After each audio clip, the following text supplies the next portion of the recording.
topics and opinions expressed on the following show are solely those of the hosts and their guests and not those of W4WN Radio, its employees, or affiliates. We make no recommendations or endorsements for radio show programs, services, or products mentioned on air or on our web. No liability, explicit or implied, shall be extended to W4WN Radio, its employees, or affiliates. Any questions or comments should be directed to those show hosts. Thank you for choosing W4WN Radio. This is Beyond Confidence with your host, Divya Parekh. Do you want to live a more fulfilling life? Do you want to live your legacy and achieve your personal, professional, and financial goals? Well, coming up on Divya Parekh's Beyond Confidence, you will hear real stories of leaders, entrepreneurs, and achievers who have stepped into discomfort, shattered their status quo, and are living the life they want. You will learn how relationships are the key to achieving your aspirations and financial goals. Moving your career or business forward does not have to happen at the expense of your personal or family life, or vice versa. Learn more at www.divyaparekh.com, and you can connect with Divya at contact@divyaparekh.com. This is Beyond Confidence, and now here's your host, Divya Parekh. Good morning, listeners. So great to be here with y'all. And just want to share today, sometimes it's important to extend kindness to yourself as well. So, and when I talk about kindness, is sometimes it's also the kindness comes as a gentle nudge. And I want to share, it was hard for me to wake up in the morning, and I gave myself a gentle nudge, got out of the bed, and just was not in the mood. And then all of a sudden, I came upon this tiny little sprinkler and a ray of sunshine falling on it that inspired me to write the poem. So at my core of my heart, I am a writer. So just want to share that little poem before we get started today. So this morning, I nearly surrendered to the warmth of the bed, to the whisper that said, stay. I rose unwilling, steps heavy, the world dull and gray. Then a sprinkler scattering diamonds in the sun. Ordinary turned luminous, resistance turned wonder. And I knew if I had not moved, I would have missed this miracle. So I want to invite yourself to be kind to yourself by even nudging, because sometimes we will give into our zone of comfort. So that's my little share for the day. And let's bring on our guest. Divya, thank you so much for having me. Oh, I'm sorry, I didn't mean to interrupt you. Oh, no, you're fine. Welcome. Thank you for having me. What a beautiful poem. How am I going to follow that? Oh, it was in the moment, nothing there. And I thought that it was very becoming, since you talk about success. You talk about, achieving those bigger goals by changing the odds. And this experience was just very befitting. So let me ask you, we usually start out from your childhood, youth, or anyone in your life who left a positive mark on you. I appreciate that. Yeah, I'm going to tell a story from my early 20s. When I graduated college, I was very motivated to try to skip as many rungs as I could on the corporate ladder. I wasn't really inspired by the entry-level positions that I was seeing. So I wanted to try to pursue something that had the opportunity to grow as a leader and to try to make a real impact in an organization. So I worked very hard and did some very creative things. I talk about those in the book when I talk about how to improve your odds of getting a promotion or a job that might feel out of reach. And I ultimately became the product development director at a growing health organization. And at that time, this was almost 15 years ago, I was managing people who were twice my age, had more credentials, more experience, more education than I did. And it was great to get the job, but there was a lot of pressure. And there were a lot of people who were really questioning whether or not I could do this well. And I knew that if I made a big mistake, there was going to be a risk that I wasn't going to be able to hang on to this job for very long. And I did make a big mistake. I made a mistake pretty quickly, actually. I misunderstood a relationship that we had with a contractor, a graphic designer. I thought this person was being paid by the project, and it turned out they were being paid by the hour. I'd either been told incorrect information or I'd misunderstood or misremembered it. And so we had made some decisions in the work that we gave this person that had an enormous impact on our bill. Things that we could have done internally, we sent off thinking that it was all paid for, and it wasn't. And so again, this is about 15 years ago. And one day I came to work, opened my inbox, and I found an unexpected invoice for $6,000 that was not in the budget. And it was the Mm. result of this misunderstanding in the relationship we had with this contractor. And at first I thought, he's mistaken, that's not our agreement. Then finally I was able to find the original agreement from my predecessor, and I saw that the contractor was correct. He had billed us appropriately, and we really did owe him $6,000. And this was that big mistake that I'd been dreading making, that I thought had the potential to derail this exciting position before it really even got going.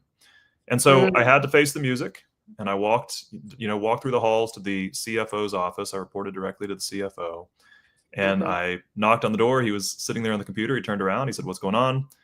And I said, "I need to tell you the truth. We have this contractor, and I've misunderstood our relationship with him. And as a result, I've spent $6,000 that was not in the budget. And I take that really seriously. I feel terrible about this. It's not going to happen again. But I wanted to tell you directly and let you know that this happened." And I still remember the CFO, again, 15 years ago. He leans back, he closes his eyes, he takes a deep breath. And I thought, I'm about to get fired. And then finally, Mm. he leans forward and he said, Kyle, when we learn something, there's usually a cost. And in some contexts, we call that cost tuition. And in the context of, school, we're very, very comfortable with the idea that learning comes at a cost. We're very comfortable with the idea that we pay tuition for the insights that we gain in this life. And he said, I think a lot of us forget that when we move into our professional lives. And you've recently made that transition from school into your professional life. And he said, we're going to call this $6,000 bill tuition.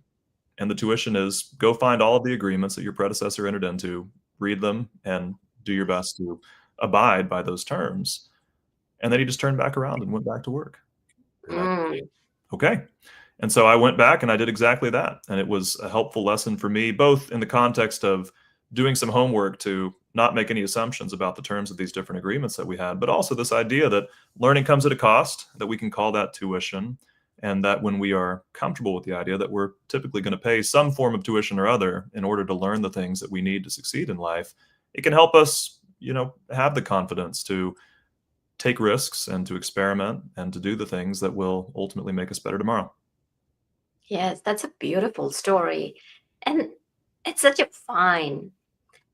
hmm, such a fine example of leadership. Rather than penalizing you, he helped you see just a That's true. different side and a different angle from looking at the situation from a different lens and saying that, listen, I'm here to support you, just don't make it again.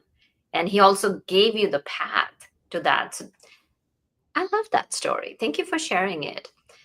So, share with us, some of the things you mentioned that you did not want to climb many rungs while you reached to the top of the ladder. So, any other stories like, where did your life journey take you after that, and any nuggets as you grew in your career? Sure. In the context of that organization, I ultimately did very well for several years and was able to have a great impact and got excellent reviews. I ended up being a part of a layoff, and so that derailed my life a little bit. I accepted another leadership position. I was laid off again. That derailed my life a little bit. And at that point, I was tired of telling my wife that I'd lost my income so unexpectedly. So I Mm. decided to start consulting. I wanted a more Mhm. diversified income. I wanted to have several clients so that I could never be in that position again. So I used the skills that I got from those two leadership positions. I started consulting, and I was working with a long list of clients. These were all people who had big goals. And since I was Mhm. just starting out at that time, many years ago, a lot of them were people who other consultants had passed on. These weren't necessarily the people who were the most likely to succeed. And I knew that my job, if I was going to find success in this field of consulting, was I was going to have to ultimately do everything in my power to optimize these people's odds of success, to do whatever I could to help them achieve the things that they wanted to achieve. Some people kind of base their careers around the idea of, well, I did what I was hired to do. I did what I was paid for. I did my part. And I always recognized that if my clients weren't successful, even though they might have positive feelings toward me, if the projects failed, they weren't going to be able to pay me. They weren't going to be able to continue hiring me. These people and their organizations had to be successful for me to be employed long term as a contractor with these different companies. So a lot of times I went well outside, the scope of my job and trying to understand what would it really take for these people to find success. And through that, I developed a tool, which is the foundation of my new book. It's called a success diagram. And a success diagram is where you map out everything that has to go right for you or for your client to get the outcome that they want. And then next to everything that has to go right, you brainstorm the potential bad outcomes. What are the things that could happen instead of what we need to happen? And you have an opportunity, if you want to layer some very simple math on top of that you can do on your cell phone calculator and get a real sense of your odds of success currently. And then in the book, I take people through a 5-step framework for improving their odds. And when they're done, they can do the math again, see how it's improved, and make more informed decisions about what goals to pursue and make smarter decisions in the context of those individual goals. Yeah, no, absolutely. So it sounds like definitely creating that certainty in the uncertainty of situation and things. So if our listeners were as they're listening to our conversation, I'm definitely sure they're curious, like, what are those 5 steps? Sure. Well, when I teach people, some of those steps are contextualized in the book, but the general principle is first you need to create a success diagram. And a success diagram, the building blocks of that are what I call critical points. Critical points are everything that has to go right in order for you to get what you want. So if you're comfortable with it, can I share an analogy of that? Oh, please, definitely. And also kind of, I'm sure, the next question is going to be that how do we know, which are the right things or which are the things that have to go right? Sure. I'm gonna put that one on hold just really quickly while I explain the framework a little bit, and then I'll try to speak to how we identify the things that need to happen in order for us to Mhm. accomplish our goal. So I'm going to use the analogy of maybe you are thinking about running a marathon and you don't Mhm. have a lot of time to prepare, but that's a goal a lot of people have. A lot of people are interested in running a marathon. And while a lot of organizational goals are very context specific, this is something I think we can all kind of wrap our heads around. So let's say you're preparing for a marathon on short notice. You have 90 days to get ready, and you know that's not a lot of time. So you hire a running coach, and your running coach tells you, we're short on time, but this is doable if you can do 3 things. She says, I have a plan that has 3 different steps. The first thing is you're going to have to stick to my fitness plan. For 90 days, you're going to run, you're going to train, you're going to get ready physically. She says, the second thing you're going to have to do is you're going to have to stick to my nutrition plan. If you aren't eating the way that I need you to eat, you aren't going to be able to recover, you aren't going to be able to train, it's not going to work. And then she says, the third thing you have to do is I have a sleep schedule. And you have to sleep according to the sleep schedule so that you're going to be ready. And if you do all 3 of these things, I can get you to the point where you're going to be able to run that marathon in 90 days. All of my clients who actually stick with this plan are able to make it. But if you cheat on any of these things, if you only do 1 of them, or you only do 2 of them, or you only do them half the time, you're not going to be ready. You're not going to be able to finish that race in just 3 months. So let's take this idea. We're making this up, but this is a situation where we have 3 things that need to go right for us to accomplish our goal. We need to stick with a fitness plan, a nutrition plan, and a sleep schedule. Okay. So we have an opportunity to ask ourselves, how likely do we think we are to accomplish each of those 3 steps? And I want to keep this really simple, but I am going to put some numbers to it. Let's say that I think there's a 70% chance I'll stick with the fitness plan, a 70% chance I'll stick with the nutrition plan, and a 70% chance I'll stick with the sleep schedule. I'm keeping this very simple. There's 3 things that need to go right. We think there's a 70% chance that we'll do each of those things. Well, what most humans do in this situation is something called averaging. We look at a goal, we consider to some extent in our own minds the things that need to go right. And if we feel good about each of them individually, then we will feel good about the goal as a whole. But that's actually not realistic. If these are true prerequisites to success, where every single one of them has to go right in order for us to accomplish what we intend to accomplish, then we can't average. What we actually have to do from a mathematical standpoint is we have to multiply. In this case, that's 0.7 times 0.7 times 0.7. That's very easy. I picked up my cell phone, I've typed that in, and what I find is I have a 34% chance of accomplishing this goal. If it's true that I have to stick with this fitness plan, this nutrition plan, and this sleep schedule in order to be ready to run this marathon, I only have a 34% chance of doing all 3 of those things. Even though individually they look good, the odds that I'm going to slip up on at least one of them are pretty high. And the odds that I'm ultimately going to successfully run 26 miles are very low. So what the book teaches you how to do is after you've created a success diagram, after you've gotten a sense of how likely you are to accomplish a goal, we then start brainstorming what are the potential bad outcomes that could keep you from accomplishing each of these individual steps. So let's take the idea of the fitness plan. What are some things that might keep me from following through and actually accomplishing what I'm needing to do in order to prepare physically? Well, it's possible that on a day when I have to run, it might be raining outside and I wouldn't be able to go for a run. What can I do in response to that? Well, it might be smart to have a gym membership. It might be smart to have a treadmill in my house. It might be smart to buy an extra set of running shoes and keep them in the car so that if there's a break in the weather, I can make the most of it whenever and wherever I am. So those are some responses we could have to that. What if I'm concerned that I'm going to deal with a lack of motivation? You wrote a beautiful poem that started with you feeling like you didn't want to leave the warmth of bed, right? Well, if I don't want to leave the warmth of bed on a day when I need to run, what can I do to help with that? Well, one thing that might help is maybe I need a running partner. Maybe need someone who can bring some accountability and who can help me stay motivated to actually get up and follow through on these intentions. What's the third thing that could derail me? It's possible that I could be derailed, and again, I'm making these up as we go, but maybe by some kind of injury. So a good stretching routine, something that could prevent things like shin splints, might be really smart. So what we're doing is we're trying to identify what are the bad outcomes that could keep us from doing this. And what most humans do in this situation is rather than thinking about what could go wrong, we try to double down on this desire to succeed. We try to use desire as this antidote to uncertainty. If somebody said, why are you so confident that you're going to be able to run this marathon? They might say, well, I just really want it. I'm really committed to this. I'm really focused. But at the end of the day, none of those things measurably improve your odds of success. Being really confident or being really focused isn't going to prevent the rain from coming tomorrow. Being really committed to running a marathon isn't going to prevent a shin splint. The things that could actually prevent that are what I call these hacks, these ways to try to take the risk out of a potential bad outcome. I had a friend who read the book recently. He said, you've created a plan for systematically de-risking your goals. And I think that there's a lot of truth in that. So what I teach people how to do is after they've identified their critical points, after they've layered some math on it potentially, and after they have identified the bad outcomes that could get in their way, we look at ways to make those less likely. And so I just want to demonstrate the impact of that. I talked about how in the previous example, we had about a 34% chance of successfully being ready on race day based on what this running coach has told us.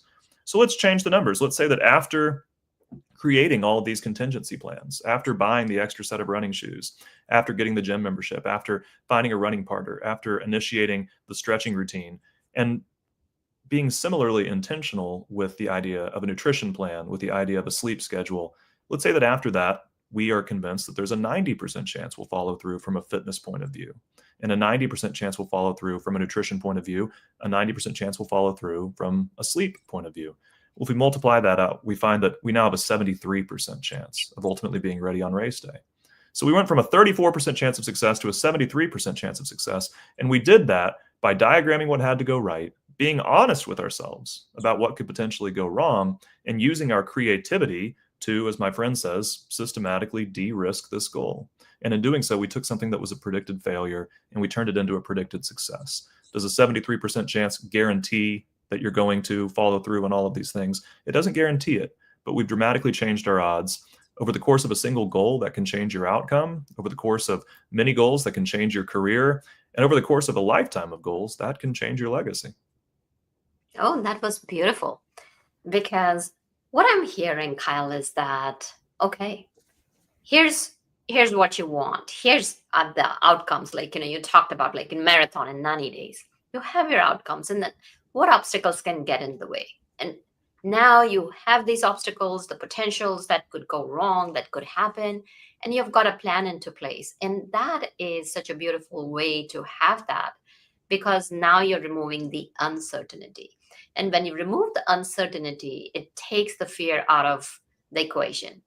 And most of the times, the demotivation comes through having that fear of uncertainty, like, oh, what will happen if this goes wrong? And that anticipation. So you're making that anticipation more tangible. So great insights. Now we have kind of parsed out what does it look like. And of course, the book will go into details. I'm sure, our listeners and audience will be looking to get your book. Is the next question that comes to mind is, all right, I've got all of these things in place. Now, how do I know which are the right things that I need to do to achieve my goal? That's absolutely right. I'm glad that you remembered that question. I was going to bring us back there. I promised I would do my best. Obviously, I can't tell you the exact steps for every goal that you might want to pursue. If you're trying to earn a pilot's license, the steps to accomplishing that are going to be very different than if you're trying to grow tomatoes in your backyard. Some tips that I can give you are often the steps for how to accomplish something aren't that difficult to find. If you go to the internet, if you go to ChatGPT, if you do a little bit of research, if you buy a book about a specific goal in question, you're usually going to be able to find the recommendations of how to do something. Or you can talk to someone who's already accomplished it before, say, what did you do? You're usually going to be able to get a sense of what is expected of you if you do the research. I wrote this book because I felt like there was a gap. I felt like there were a lot of books telling you how to do things, but there wasn't a book that was helping you optimize your odds of actually accomplishing it. And so this was my attempt to give people a way to understand their odds, change their odds, and hopefully see better outcomes as a result. So in terms of the context of an individual goal, those are a few tips for identifying what the steps might be. My goal, again, is to help you maximize your odds of ultimately accomplishing it, and also to give you an opportunity to prioritize and to make better decisions. A lot of the people I work with as a consultant are very smart, they're very ambitious, and they might have 10 different goals that they're thinking about pursuing. And one of the big challenges for them is which one to pursue first. Or some of them struggle to not say yes to all 10, and they'll try to pursue 10 different goals at the same time. One of the nice things about this framework is it's something that can help you prioritize. When many people are considering which goal to pursue next in their lives, they'll resort to the idea of maybe looking at their personal values and saying which goal aligns the most with my personal values. And there's wisdom in that.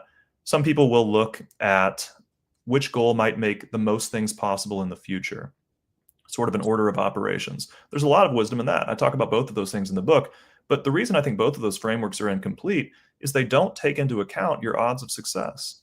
And if you have a goal that is expected to fail the vast majority of the time, then it might not matter how much it aligns with your values. It might not matter what it could make possible if it were to succeed, because we don't expect it to succeed.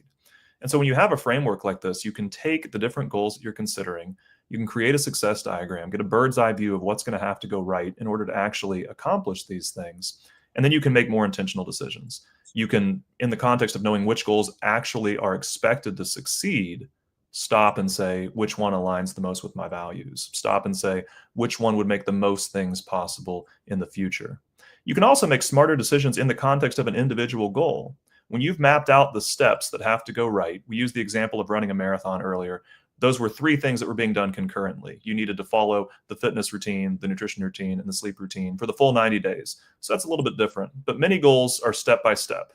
You complete, maybe I need to get a person's approval, then I need to develop a prototype, then I need to sign a manufacturing agreement. Those are steps that would be in a more specific order.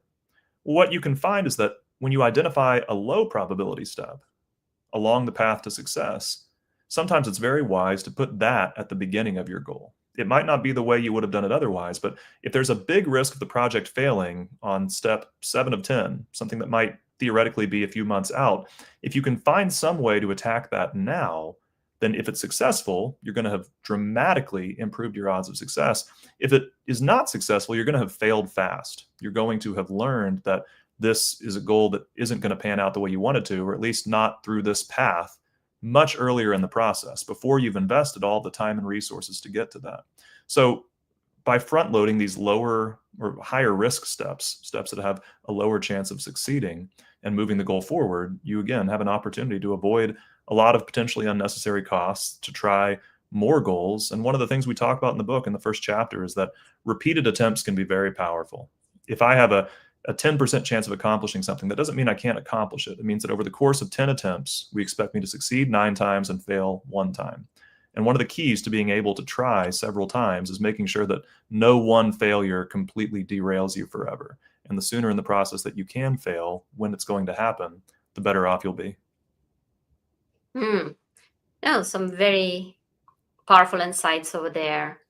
And something that you mentioned about that it's not about giving up. It's about learning from those failures and creating those breeding grounds for future opportunities. So many times what happens is that we have the outcomes you have talked about, the steps that could derail it. Now, let's say you have multiple choices. How can you expose using your method, what the potential futures could be? Sure. Well, that's the goal by brainstorming potential bad outcomes. The goal is to get a sense of what could go wrong so that we can then start proactively trying to prevent those things from happening. But I think that you made a really important point when it comes to the idea that what if something fails? How do we learn from it? This framework is designed to help you do that for a couple of reasons. One, a lot of people who fail at their goals, this is surprising. They can tell you the goal failed, they can't tell you why. And one of the reasons I think they can't tell you why is they never stop to actually consider the potential bad outcomes that could derail their chances of ultimately succeeding. And so they get to the end of something and they know that they didn't get the promotion, but they never stop to try to understand why did not get the promotion. They never stop to try to understand why did the business not succeed. And so this is something that can be incredibly helpful when you're trying to look back and trying to find those insights for two reasons. One, it can give you real insight into why the goal failed. You now have a map that you can turn to try to pinpoint the exact moment where something went wrong. And that will tell you that that's an area where maybe you're lacking the resources to be successful. So if you're going to need that same person's approval for a different goal and you weren't able to get it this time, we should be very mindful of that as we consider future goals that might require that person's approval. It's also going to tell you, or rather remind you, of the things that did go well.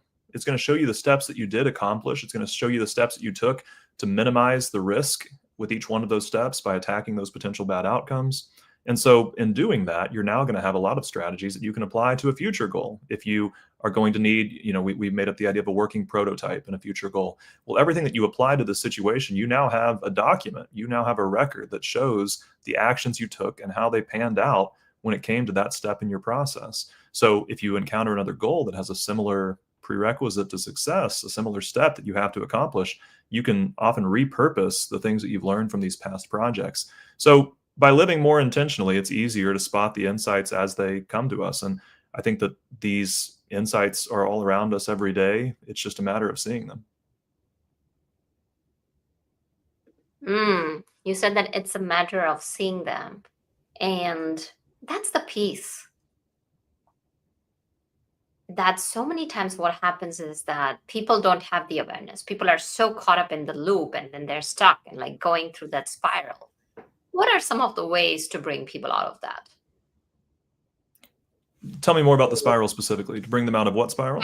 So for example, let's say, somebody has failed a couple of times. Sure. And they know that the odds are there, but brain has its own way, mind has its own way of derailing people. When they're getting stuck into the negative spiral, those Sure. negative thoughts and negative emotions are there. And sometimes numbers may not mean as much during that time. So what could they do to move out of it? Yeah, it's a great question. Well, the beauty of this framework is it gives you a proactive way to respond to those type of fears. And it all starts with asking the question, why? If you're telling me, I'm nervous this goal is going to fail, my response is going to be, why? And then if you tell me, well, I'm worried that I'm not going to be able to get this person's approval, I'm going to say, why? And if you say, well, I'm just worried they're going to be in a bad mood, and I'm going to say, why? Well, sometimes they show up in a bad mood on days when, the weather isn't nice outside. Then I'd say, okay, great. Now we've gotten somewhere. So if we wake up and the weather's bad, what are we going to do to try to change this person's mood before the conversation? Maybe we don't want to have a meeting with them first thing in the morning. Maybe we need some time for them to settle in. Maybe we want to send in a colleague to try to have a friendly conversation with them, improve their mood before we go in there and ask for this. Maybe we want to try to reschedule the meeting. Maybe if I'm going to try to get someone's approval on a day when I think they're likely to be in a bad mood, maybe I'll send them a note and say, hey, book today. Can we move this to tomorrow on a day when the weather's better? And this kind of silly analogy that we're making up. But the goal in all of this is that as we deal with the fears of things that could go wrong, a lot of people a lot of people criticize us for that. And we say, hey, be positive, focus on the positive, don't think so negatively. And I disagree with that. I think that these are real threats to our success. And I think that there's incredible value in trying to understand where the risk lies and trying to take away as much of that risk as we can. Yes, absolutely. And that's the thing, right? The power of association, that when you're negating your own feelings and emotions, like, oh, you got to be positive, you're not acknowledging the failures that could happen. And it's super important to acknowledge that reality. So what I'm hearing and understanding, Kyle, over here is that what you're doing is you're taking the goals and bringing a dash of reality, a dash of planning, and a dash of hacks that can preempt what could go wrong. That's exactly the goal. The goal is to preempt what would go wrong. Some people, we use the phrase, we'll cross that bridge when we come to it. But in many situations, you aren't going to be able to fix something once it's past a certain point, whereas you could quite likely prevent it entirely. Once that person tells you no, for example, the person whose approval you need, you might not really have a path toward getting them to reconsider that. But if you can get the yes the first time, then that's certainly something that's worth being intentional about. So we joke that an ounce of prevention is worth a pound of cure. I think that focusing on your odds of success is one of the most reliable ways to get more of what you want in life. There are a lot of books that will teach you how to optimize some aspect of your life in general, how to become more emotionally intelligent, how to improve your habits, how to create a great morning routine. Each of those things can be individually valuable, but none of them are positioned to help us transform our odds in the context of a specific goal. To do that, we have to understand what's going to need to go right, what could go wrong, and what can I do to minimize the risk of those bad outcomes. If we start consistently doing that every time, we can truly change the outcomes that we're seeing each and every day. And you don't have to use numbers. The book is called Success is a Numbers Game, but this is a story-driven framework. I just told you a story about running a marathon, and there weren't a lot of numbers in that. Even if we had taken the numbers out, we still could have experienced the power of it, identifying what was going to have to go right, brainstorming what could go wrong, and doing everything we could to take the risk out of those bad outcomes. We wouldn't necessarily have a prediction of how likely we were to succeed, but we could be confident that we did improve our odds of success. And you asked earlier, how do we identify the steps on the path to our goal? Well, there are going to be some goals where you may not have the full picture up front, and that's okay. What you can do is you work on the steps that you do know about. It may just be one step at a time. I know what the next thing that I need to do is. Great. We need to identify the risk, and we need to do what we can to take it out of that. And if we're successful at that step and we move to the next one, we're going to do the same thing again, one step at a time, until we ultimately end up where we're hoping to end up. Yeah, no, that's definitely powerful. It's almost like driving your car in a fog. You cannot see it. You have your headlights, and it's knowing that, okay, I'm able to see the 10 feet. Then I'm going to see the next 10 feet.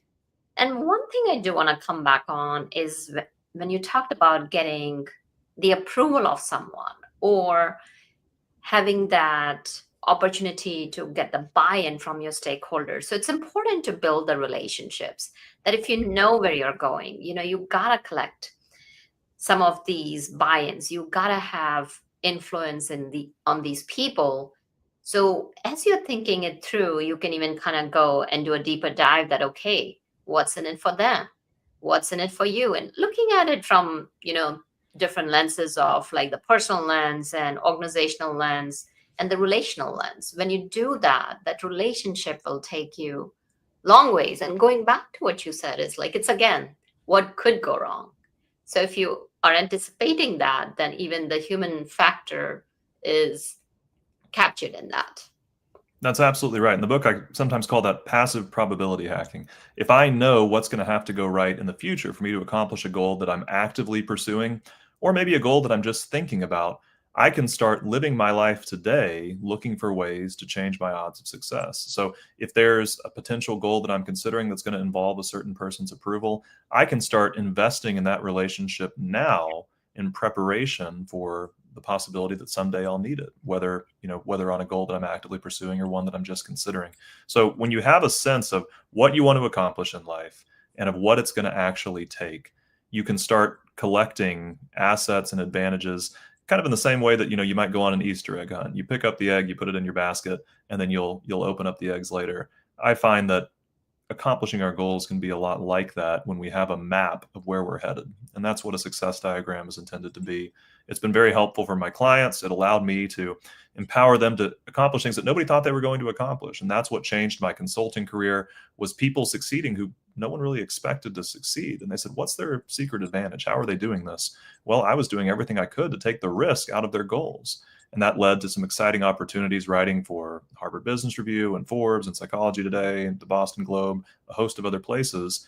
And ultimately, I was really fortunate to get the opportunity to write this book. Congratulations, Kyle, on your success. And you're absolutely right. You're using this great framework that allows people to have the clarity as to where they're going and allowing them to focus on the efforts that need to happen. And as a result of that, that creates momentum towards the goal. So thank you for joining us. Any last thoughts you'd like to share with our audience? Well, first and foremost, I want to say thank you so much for having me. I'm honored to be here. This has been a lot of fun. What I would encourage people to consider is that every goal that you're pursuing has two hidden numbers attached to it. There's a probability of success and a probability of failure. Most people never think about that. They assume that their goals or their odds rather are unknowable, they're unchangeable, and therefore irrelevant. I don't think that's true. I think that you have an opportunity to get a real sense of how likely you are to accomplish your goals. I think that in doing that, you can prioritize more effectively. I think that perhaps even more importantly, you have an opportunity to change your odds. That's the subtitle to my book, Achieve Bigger Goals by Changing the Odds. Don't settle for the odds you're dealt. A lot of people, they think the game is rigged. They think that it's so unfair that so many of the things they're trying to accomplish don't go the way that they want. And one of the challenging conversations I often have to have with clients is looking back at some of these goals and saying, I wouldn't have expected that to succeed based on what I'm looking at in the success diagram. A lot of times people haven't truly considered what has to go right. They haven't truly considered the risks of what could go wrong. They haven't done the math and broken this kind of trap of averaging in their heads instead of realizing that if you need all of these things to go right, you can't average, you have to multiply. So I would encourage you to be very intentional about this. I know that it's tempting to just want to resort to willpower, to want to resort to desire, to want to resort to just the idea that I'm very committed to this goal. I would just say again, that is not an antidote to uncertainty. That is not a solution to the challenges or the risks that you're going to face. Being proactive, being intentional is, and it's so much easier to be proactive and intentional and effective if you have a diagram showing you what to look at. Absolutely. Some great points there, Kyle. And thank you for joining us. Some very powerful nuggets there. And wonderful audience. I'm sure that you're going to head over to Amazon, check out Kyle's website. And if you want to share your website very quickly and share with us, where can we find the books and how can people connect with you? Sure. Success is a Numbers Game is the title of the book. I'm Kyle Austin Young. You can find that on Amazon. You can find it in Barnes & Noble. You can buy it directly on the Penguin Random House website. Would very much appreciate that, and I'm confident that it'll have a big impact on your life. If you want to connect with me directly, I was sharing my website URL for a while, and then I was on a show where I heard another guest say, connect with me on LinkedIn, and I thought that was really charming and accessible. So you can find me on LinkedIn. I'm Kyle Austin Young. I have websites and contact forms and all of those things, but it would be a lot more fun to just have a conversation with you. So look me up, send me a message. It'd be an honor to connect. Well, thank you for joining us, and keep making the difference, because it's important to make an impact in our lives today. We are surrounded by so many things that can be negative and that can be just pulling the people's morale down. So keep making a difference, keep making an impact, and wonderful audience, reach out to us. Let us know how we can support you in your journey and help you live the life that you deserve. And thank you, Juan, for making this show possible. Be well and take care. Until next time. Thank you for being part of Beyond Confidence with your host, Divya Parekh. We hope you have learned more about how to start living the life you want. Each week on Beyond Confidence, you hear stories of real people who have experienced growth by overcoming their fears and building meaningful relationships. During Beyond Confidence, Divya Parekh shares what happened to her when she stepped out of her comfort zone to work directly with people across the globe. She not only coaches people how to form heart connections, but also transform relationships to mutually beneficial partnerships as they strive to live the life they want. If you are ready to live the life you want and leverage your strengths, learn more at www.divyaparekh.com. And you can connect with Divya at contact@divyaparekh.com. We look forward to you joining us next week.